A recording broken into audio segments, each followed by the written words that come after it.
De ministrar a palavra do Senhor nessa noite. Confesso aos irmãos que estamos ainda respirando tudo aquilo que Deus fez no domingo passado. Quem estava domingo passado aqui? Levante sua mão. A grande maioria das pessoas estavam. Fiquei esses 3 últimos dias pensando naquilo que Deus falou ao nosso coração no domingo. E aquilo que Deus fez de tão grande na vida de um homem chamado Pedro. Mas não é sobre Pedro que eu quero falar hoje. Mas eu quero pensar daquilo que nós ouvimos no domingo passado. E é isso que eu gancho a mensagem de hoje. Em pensar que Pedro era o Pedro da Bíblia. Pedro era o homem que andou com Jesus, que viu Jesus fazer e recebeu o ensinamento direto da parte do Senhor Jesus. E no momento crucial da vida, tanto de Pedro, mas como também de Jesus, que era os últimos minutos de vida de Jesus, Jesus vai falar uma frase para Pedro, e essa frase não tem saído do meu coração, e eu espero que, se você a lembra bem do que foi falado, ou se você não estava, eu quero que você preste atenção na frase de Jesus a Pedro. Pedro está diante de Jesus, e Jesus diz a Pedro: Pedro, toma cuidado que Satanás está meio nervoso com você, está querendo peneirar a sua vida, não só a sua, mas como a dos outros discípulos também. E aí é que está a grande frase de Jesus para Pedro: Pedro, quando você se converter, fortaleça os seus irmãos. Pedro, quando você se converter, fortaleça os seus irmãos. E eu fiquei pensando nessa frase de Jesus a um homem que era Pedro. Pedro que estudou junto com Jesus, recebendo ensinamento direto do mestre. Pedro fez aula prática com o mestre, andou com o mestre, caminhou com ele. Eu creio que aprendeu tudo o que tinha que aprender, e naquele momento crucial, ele tomar uma frase como essa de Jesus não deve ter sido nada fácil para ele. Porque naquele momento, como foi falado no domingo passado, Pedro achava que era o melhor dos discípulos. E quando ele se achou o melhor, Jesus chega diante dele e diz: Pedro, quando você se converter, você vai começar a ser usado poderosamente na minha presença. O que Jesus estava dizendo a Pedro? Jesus estava dizendo: Pedro, você não me conhece. Você não tem experiência comigo. Você andou comigo, mas você precisa se converter. Pedro, você viu tudo, ouviu tudo, mas você não tem relacionamento comigo. Você é o Pedro que futuramente vai estar nas Escrituras, mas você precisa se converter. Irmão, quando eu paro para pensar nisso, surge um enorme ponto de interrogação na nossa mente, a pensar que Jesus pode passar hoje aqui e olhar para a minha vida e para a tua e dizer: você é 30 anos de crente, de conversão, 30 anos que anda na minha presença, 30 anos que ouve a minha palavra, 30 anos que vê milagre, mas você não me conhece. E a palavra que eu quero trabalhar com os irmãos hoje é: qual é o grau de conhecimento que eu tenho do Deus que eu falo que amo? Qual é o grau de conhecimento que eu tenho do Deus a quem eu venho quase que semanal na casa dele dizer que sou apaixonado por Ele? Qual é o grau de conhecimento que eu tenho do Deus aonde um dia me chamou e exerço o ministério? Isso é para todos aqueles que têm ministério. Qual é o grau de conhecimento que você tem do teu Deus? Jesus disse em um capítulo e em um versículo, capítulo 17 de João, versículo 13, ele diz assim: a vida eterna é esta, que te conheçam, o único Deus verdadeiro, e a Jesus a quem enviaste. Eu vou repetir esse texto. Jesus dizendo: a vida eterna, a salvação, aquilo que todo ser humano almeja, é este, que conheçam a Deus e que tenham um verdadeiro e profundo conhecimento e intimidade com a pessoa do Senhor Jesus Cristo. Portanto, só tem a salvação quando se tem o mínimo de conhecimento de Deus. Só tem a salvação aquele que tem o mínimo de conhecimento de Deus e acerca da pessoa de Jesus Cristo no que se diz respeito à sua obra de salvação. Isso é o mínimo que o cristão tem que ter de conhecimento de Deus. E a palavra de Deus fala que nós precisamos conhecer e prosseguir conhecendo com intimidade e verdade a pessoa do nosso Deus. Vire para o irmão que está ao seu lado e pergunta: qual é o grau de conhecimento que você tem do teu Deus?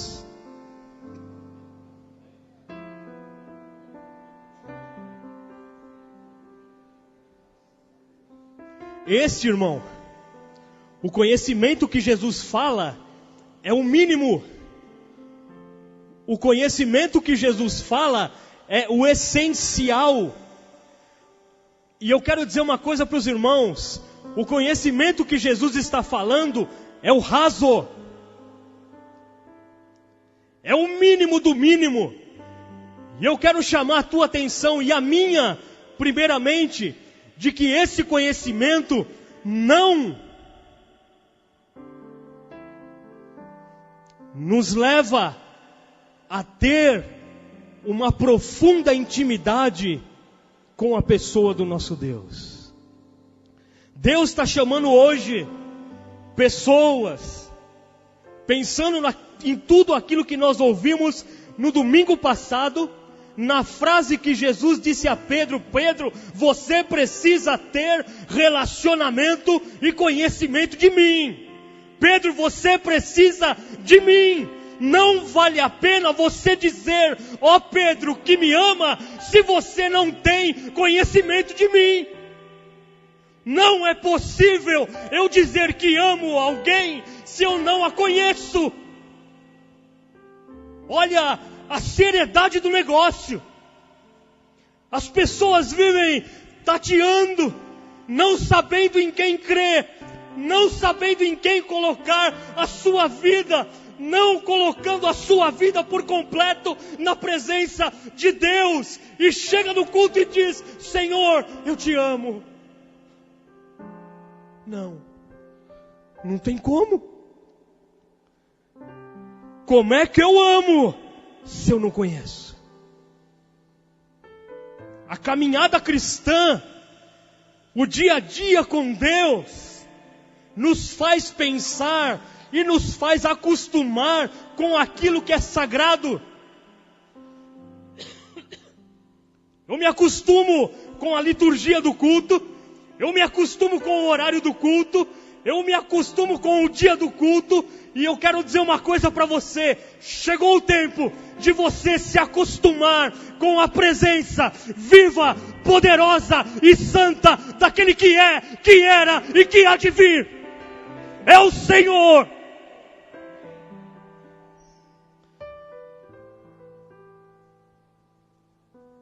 Davi, no texto que eu vou ler,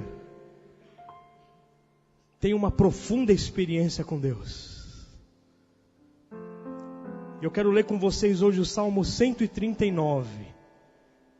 E eu quero falar sobre o conhecimento de Deus. Salmo 139. Eu quero que você ouça esse salmo, mas vamos nos colocar um pouquinho no lugar de Davi, aquele que escreveu. Ao mesmo tempo que Davi ia escrevendo, de medida em medida, ele ia recebendo da parte de Deus revelação de quem era Deus, da natureza de Deus, no mergulhar no profundo com Deus. Davi ousa nesse texto sair do raso a se aprofundar um pouco mais na presença de Deus. Vamos ler o texto. Salmo 139 é um texto longo, mas precisamos lê-lo. Diz assim as Escrituras: Senhor, Tu me sondas e me conheces. Não apenas leia, querido irmão, mas esteja meditando no que está sendo lido. Senhor, Tu me sondas e me conheces. Sabe quando me assento e quando me levanto. De longe percebes os meus pensamentos. Sabe muito bem quando eu trabalho, quando eu descanso. Todos os meus caminhos são bem conhecidos por Ti. Antes mesmo que a palavra me chegue à língua, Tu já a conheces inteiramente, Senhor. Tu me cercas por detrás e por diante ou à frente, e pões as mãos sobre mim. Tal conhecimento é maravilhoso demais, e está além do meu alcance. É tão elevado que não posso atingir. Para onde poderei eu escapar do Teu Espírito? Para onde poderia eu fugir da Tua presença? Se eu subir aos céus, lá estás. Se eu fizer a minha cama na sepultura, também lá estás.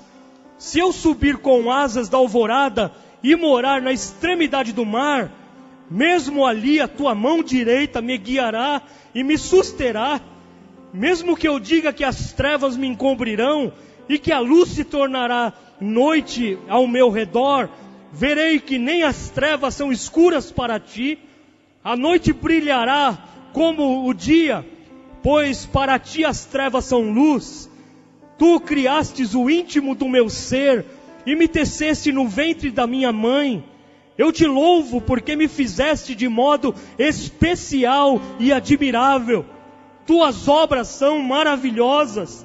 Eu digo com convicção: meus ossos não estão escondidos diante de Ti, quando em secreto fui formado e entretecido como nas profundezas da terra. Os Teus olhos viram o meu embrião. Todos os dias terminados para mim foram escritos no Teu livro, antes que qualquer deles existisse. Como são preciosos para mim os Teus pensamentos, ó Deus! Como é grande a soma deles! Se eu os contasse, seriam mais do que os grãos de areia. Se terminasse de contá-los, eu ainda estaria contigo. Quem dera matasse os meus inimigos, ó Deus! Afastassem de mim os assassinos, porque falam de Ti com a maldade. Em vão rebelam-se contra Ti. Acaso não odeio os que Te odeiam, Senhor? E não detesto os que revoltam contra Ti? Tenho por eles ódio implacável. Considero os inimigos meus. Sonda-me, ó Deus, e conhece o meu coração. Prova-me e conhece as minhas inquietações. Vê se em minha conduta algo que Te ofende, e dirige-me pelo caminho eterno.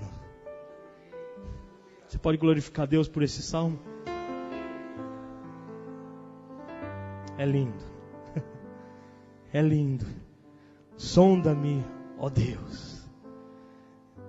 Um salmo de alguém, Ricardo, que está tendo uma profunda experiência com Deus. De alguém que tem a ousadia de sair do raso e se aprofundar no conhecimento de Deus, não vale a pena seguir todos os dias da tua vida no raso com Deus, porque não importa onde você está, o que você está passando, Deus quer te levar a experimentar águas profundas, a ponto de você submergir na presença, na glória e na honra do nosso Deus. Ele é o Senhor. Eu quero conhecê-lo. Pedro, você precisa se converter. Pedro, você não me conhece, isso dói demais. Qual foi, pastor, a primeira experiência que Davi teve com Deus? E eu digo a você, querido irmão, que a primeira experiência que Davi teve no conhecimento com Deus foi de que ele se deparou com um Deus que é onisciente.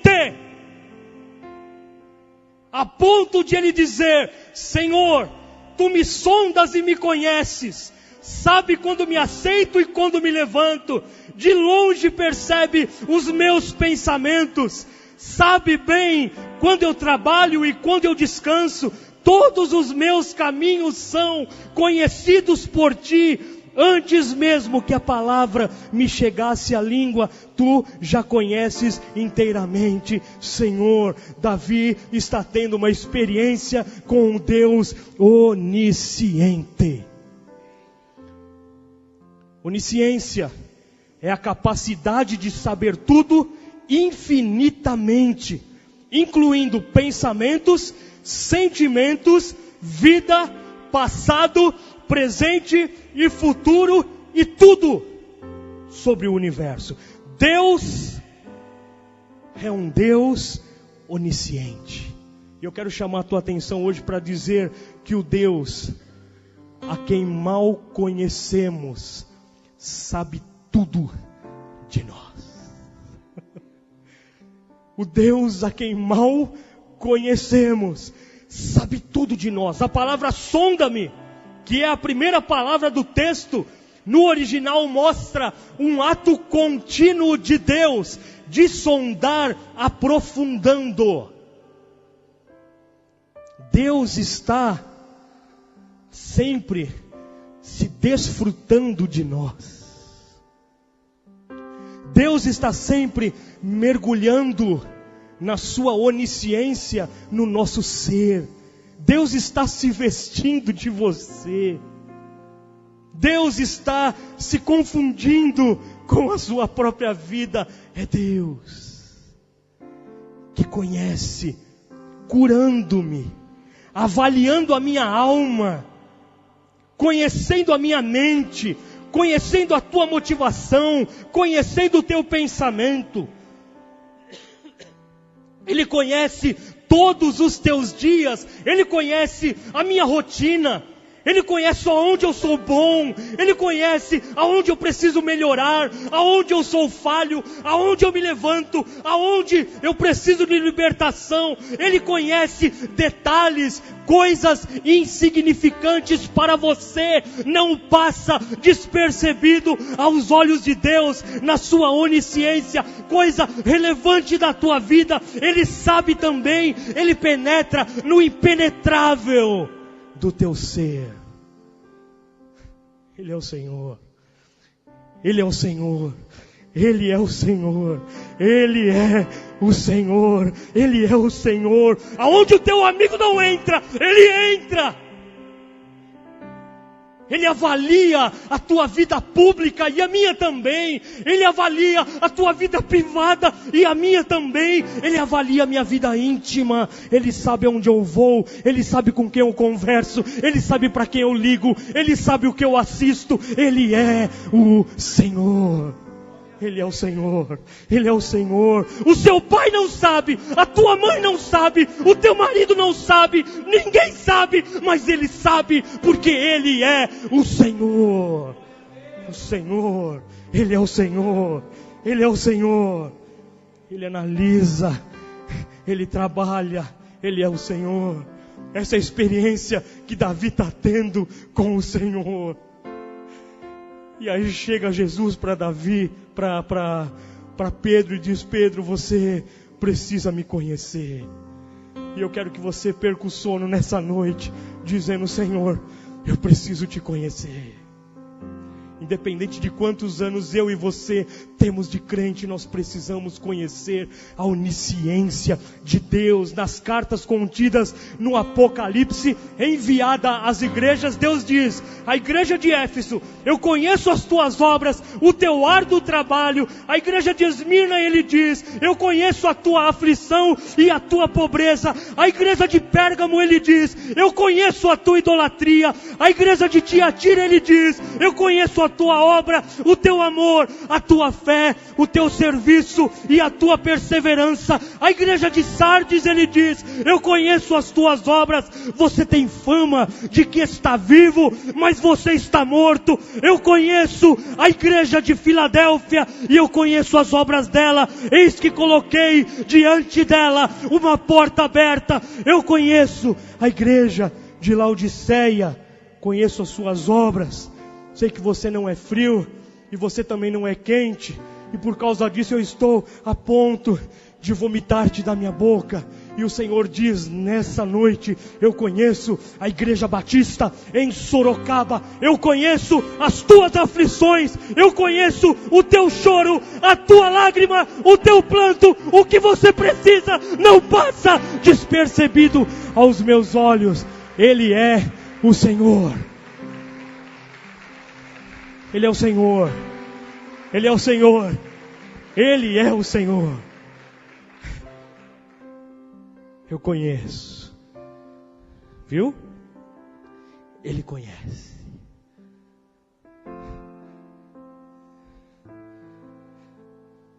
Tu, Senhor, me cercas por detrás e por diante, e sobre mim coloca as tuas mãos. Ele conhece cada andar teu.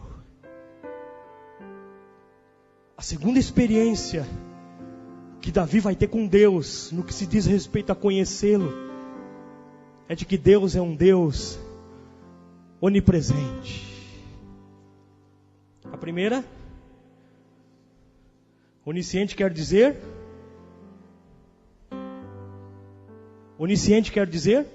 Sabe tudo. Aí Davi diz: eu estou tendo uma experiência com Deus onipresente. Davi diz: para onde poderei eu escapar do teu espírito? Para onde poderia fugir da tua presença? Se eu subir aos céus, lá estás. Se eu fizer a minha cama na sepultura, o Senhor está lá também. Se eu subir com asas da alvorada e morar na extremidade do mar, mesmo ali, a tua mão direita me guiará e me susterá. O teu Deus, o meu Deus, o Deus de Davi é onipresente. A onipresença quer dizer a capacidade de estar em todos os lugares ao mesmo tempo.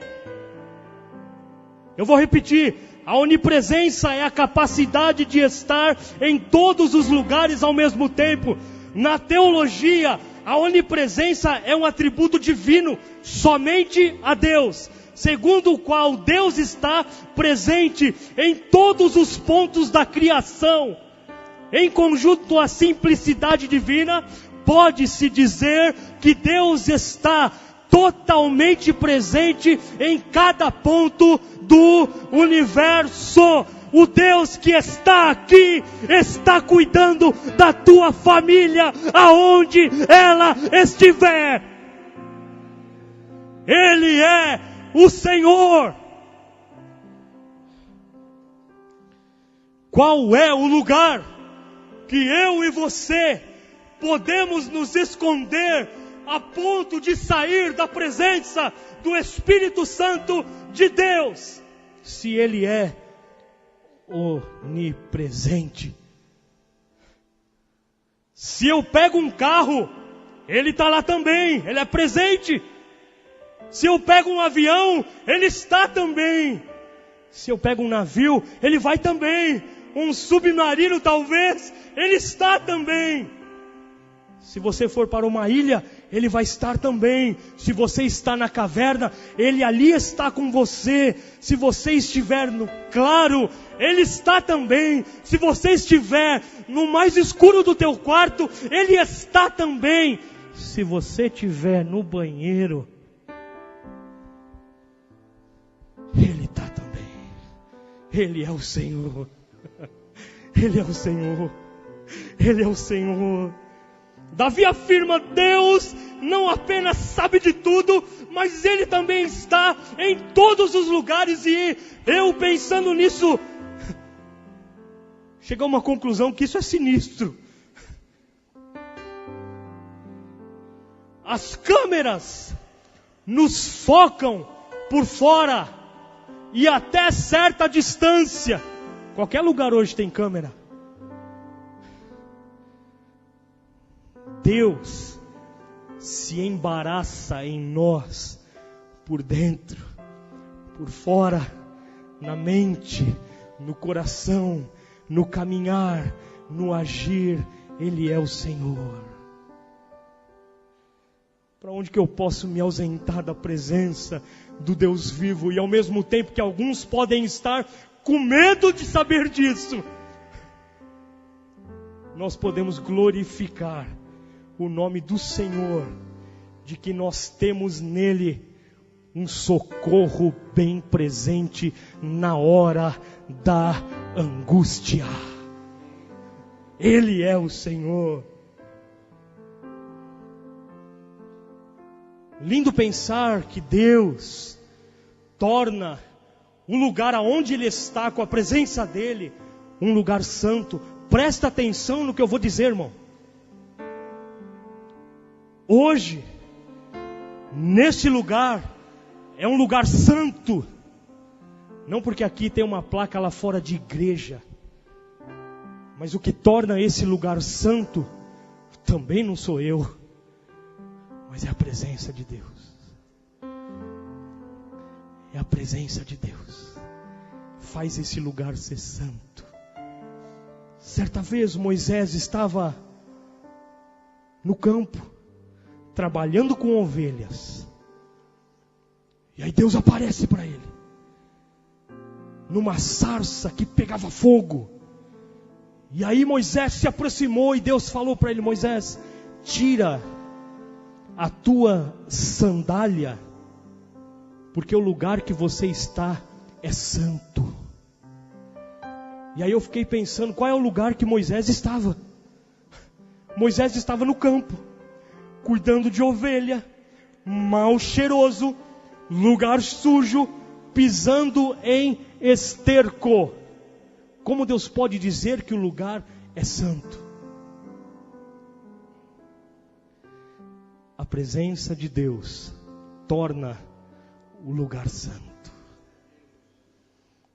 Aqui é um lugar santo. Você pode fechar os seus olhos? Você pode contemplar a santidade de Deus. Você pode dizer: Senhor, eu quero te conhecer. Qual é o grau de intimidade e conhecimento que você tem de Deus? O Senhor está falando conosco hoje num tempo diferente. Pedro, quando você se converter,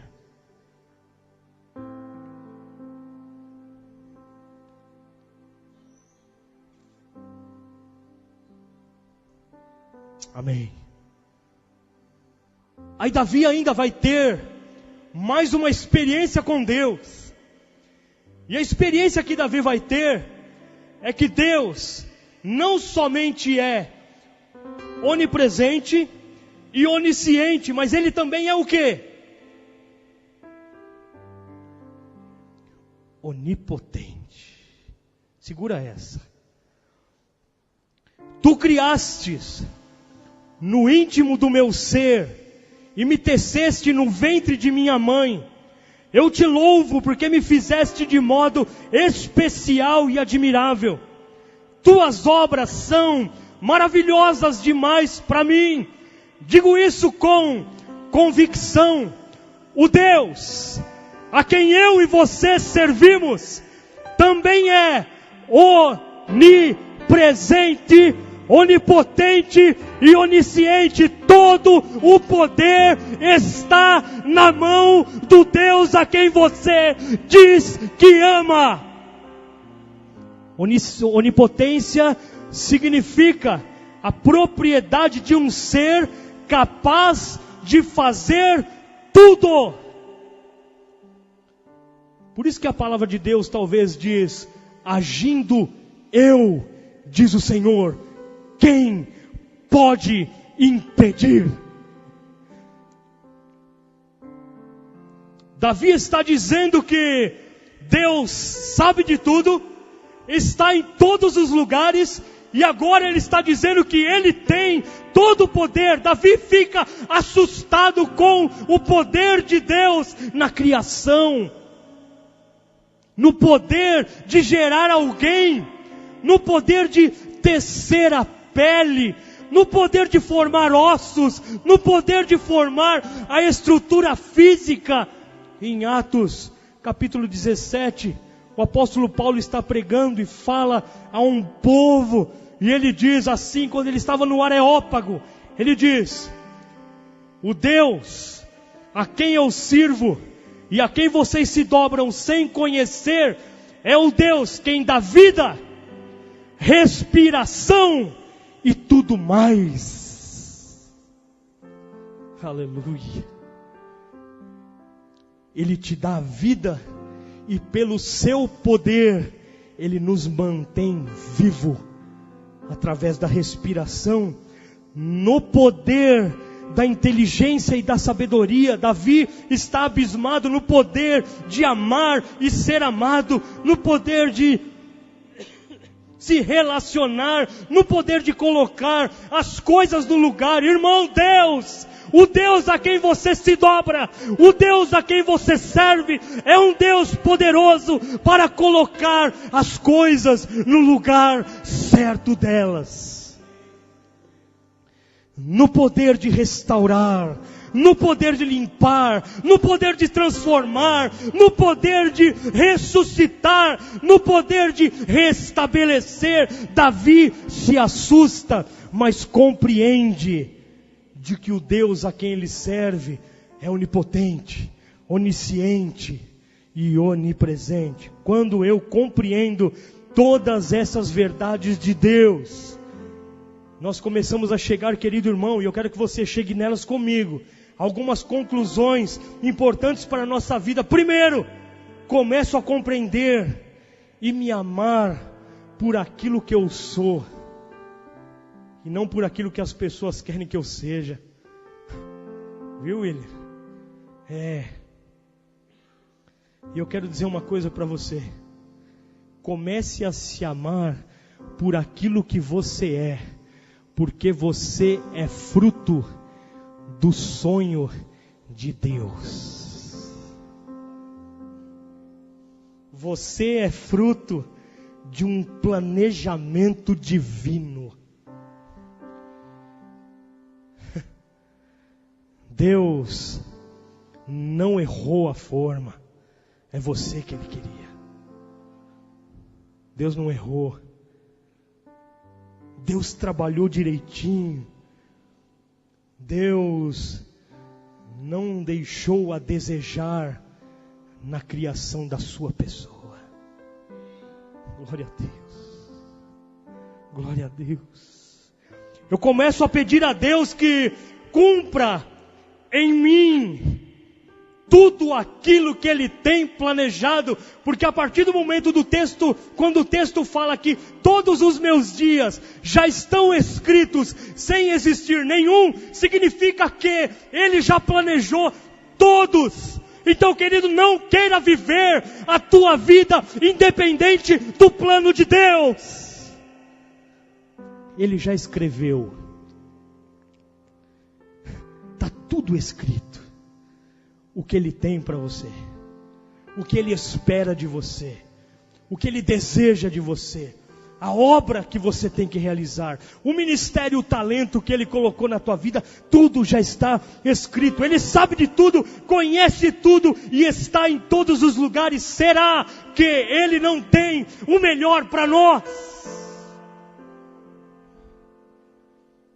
Começo a colocar nas mãos de Deus todos os meus planos, todos os meus projetos, tudo que sou, tudo que eu tenho, eu quero colocar nas mãos de Deus, quando eu tenho conhecimento dEle. Ele criou, Ele formou, Ele deu vida, então eu creio que Ele conduz da melhor maneira possível. Começo a compreender que eu nunca mais vou fugir da presença de Deus. Para onde eu vou me ausentar do Teu Espírito? Deus está falando com pessoas aqui. Para onde eu vou fugir? Para onde fugirei se só Ele tem o quê? As palavras de vida eterna.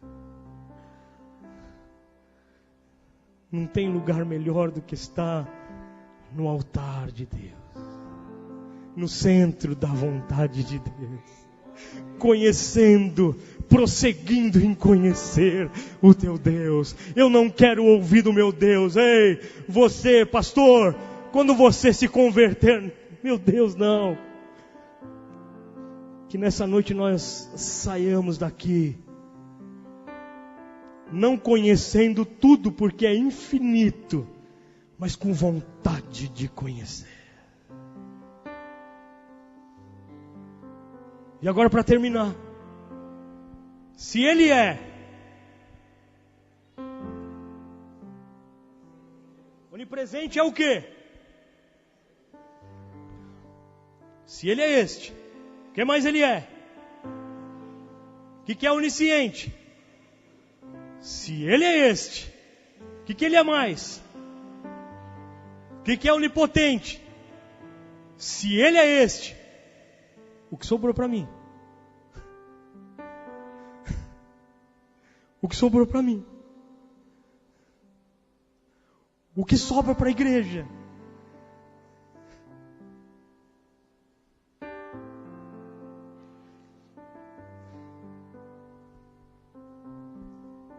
O que sobra para nós? Qual é o conhecimento que eu tenho do Deus a quem eu falo que eu amo?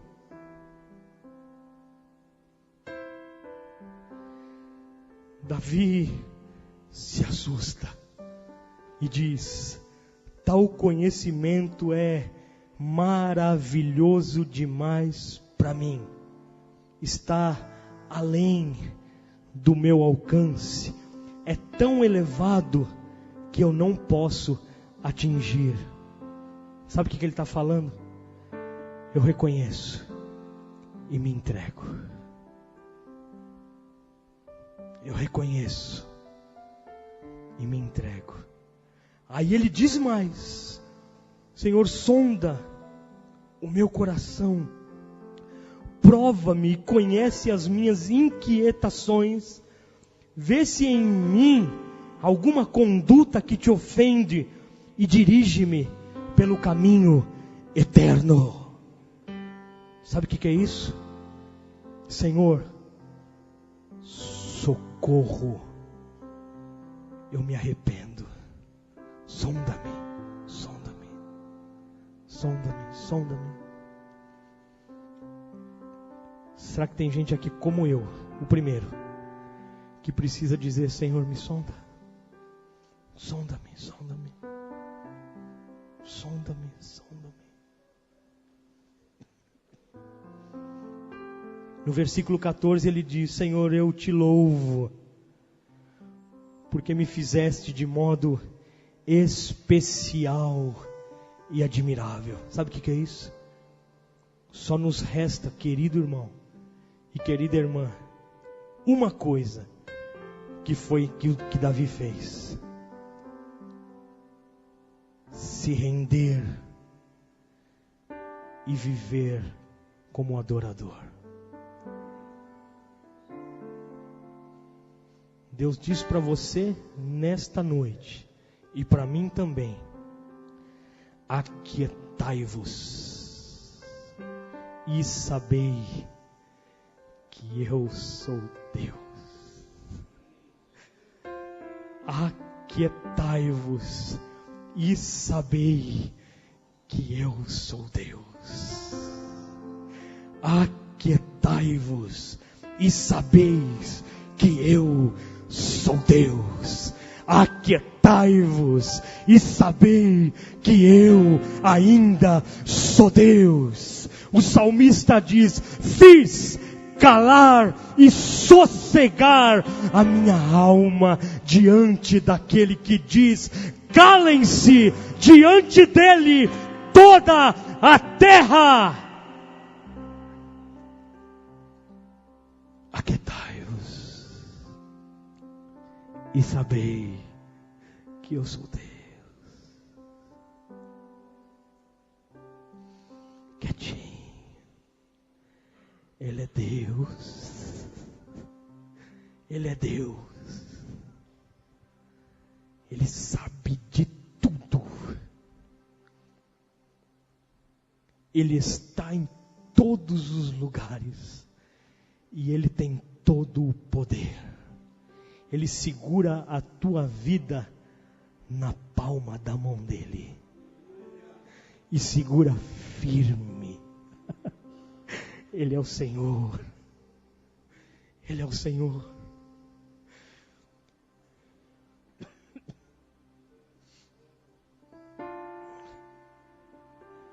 Me conheça e prossiga em me conhecer. O Senhor me mostra, desde o começo desse culto, que teve gente que chegou aqui de pé. Deveria ser o contrário, né? As pessoas chegam prostradas e pelo poder da palavra de Deus sai de pé. Hoje não. Hoje teve gente que chegou de pé, mas vai sair prostrado. Prostrado. Ele é o Senhor. Ele é o Senhor. Ele é o Senhor. Ele é o Senhor. Ele é o Senhor. Ele é Deus. Olha a profundeza da experiência e do conhecimento que tem Davi do seu Deus. Ele pode tudo, Ele conhece tudo, Ele está em todos os lugares, Ele cuida da minha vida, Ele cuida da tua vida, Ele é o Senhor. Vale a pena conhecer o Senhor, vale a pena conhecer o Senhor, vale a pena conhecer o Senhor, vale a pena conhecer o Senhor, vale a pena. Vale a pena. Vale a pena.